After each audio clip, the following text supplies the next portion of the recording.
Mustafa Aamir case के बारे में काफ़ी दिनों से हमने बात नहीं की और बस we hoping for a verdict कि जल्दी वर्डिक्ट आ जाए, लेकिन अब है कुछ प्रोग्रेस। बिल्कुल ऐसे ही 14 फरवरी को हब चौकी से एक लाश मिलती है जली हुई और उसके बाद ये तहकीकात होती हैं, अरमगान को गिरफ्तार किया जाता है। अच्छा, पेशरफ जो आप कह रही हैं वो ये हुई है कि सीसीटीवी में जो अरमगान का मुलाजिम है एक, वो ब्लड साफ करते हुए देखा गया और उसको भी रिकॉर्ड का हिस्सा बना लिया गया। बिल्कुल बिल्कुल, वादा माफ गवाह बनने का भी उसने कह दिया उसने, जो मुलाजिम है।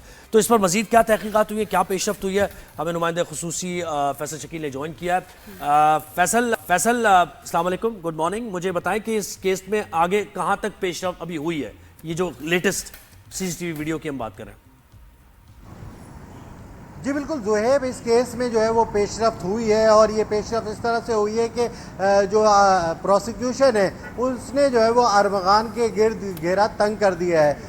प्रोसिक्यूशन की जानिब से जो है वो पेश किया गया है एक सबूत जो कि सीसीटीवी फुटेज है और ये मुलजिम ज़ुहैब की है जो कि मुलाजिम था अरमगान का, और इसके मुताबिक इसने बयान दिया है पुलिस को कि अरमगान के कहने पर उसने जो है वो मुस्तफ़ा आमिर का खून साफ़ किया। तो वो सीसीटीवी फुटेज में देखा जा सकता है कि वो किस तरह से वो खून साफ़ कर रहा है और इसे जो है वो पुलिस ने वादा माफ गवाह बना लिया है और इसका बयान जो है वो रिकॉर्ड किया गया है मुलजिम अरमगान के ख़िलाफ़। तो हम देख रहे हैं कि मुलजिम अरमगान के ख़िलाफ़ काफ़ी शवाहिद है प्रोसिक्यूशन के पास जो कि पेश कर रहा है और प्रोसिक्यूशन का कहना है कि इसे जो है वो अब जो करार वाक़ है वो सज़ा दिलाई जाएगी। बिल्कुल, अब तो वाकई इतना केस स्ट्रांग हो गया। आपके ख्याल में ये कितनी सख्त सज़ा हो सकती है इसको?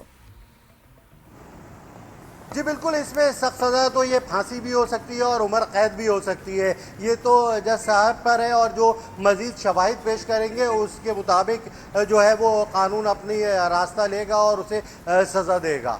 जी फैसल, मुझे बताएं कि अरमगान के वालिद को भी गिरफ्तार किया गया था, उससे मुताल्लिक पेशरफ्त क्या है, और ये भी बताइए कि मज़ीद क्या एविडेंस हो सकते हैं इस केस में जो चाहिए दरकार है इन्वेस्टिगेशन को, प्रोसिक्यूशन को। जी देखिए ज़ुहैब, उनके वालिद को भी गिरफ्तार किया गया था और गिरफ्तारी के बाद उन्होंने जो है वो अपना स्टेटमेंट यू टर्न ले लिया था और कहा था कि मेरे मुलजिम ने, मेरे बेटे ने जो कि उसे कुछ अरसे पहले बेगुनाह कह रहे थे उसे गुनाहगार कहते हुए ये कहा था कि इसे सज़ा दी जाए। अब वो जो है वो तरह तरह की हरकतें कर रहे हैं। पेशी पर जब आते हैं तो कभी जो है वो चादर उन्हें उड़ाई भी होती है तो वो उड़ा के उठा रहे होते, अपने आप को जो है वो नफसियाती साबित करने की जो है वो कोशिश कर रहे हैं। लेकिन जो है वो इस वक्त पुलिस और इन्वेस्टिगेशन वाले जो है वो ये चाह रहे हैं कि इनको भी जो है वो इनके मुताबिक सज़ा हो, और जो कि इन्होंने शवाहिद को ज़ाया करने में, मिसगाइड करने में जो है अपना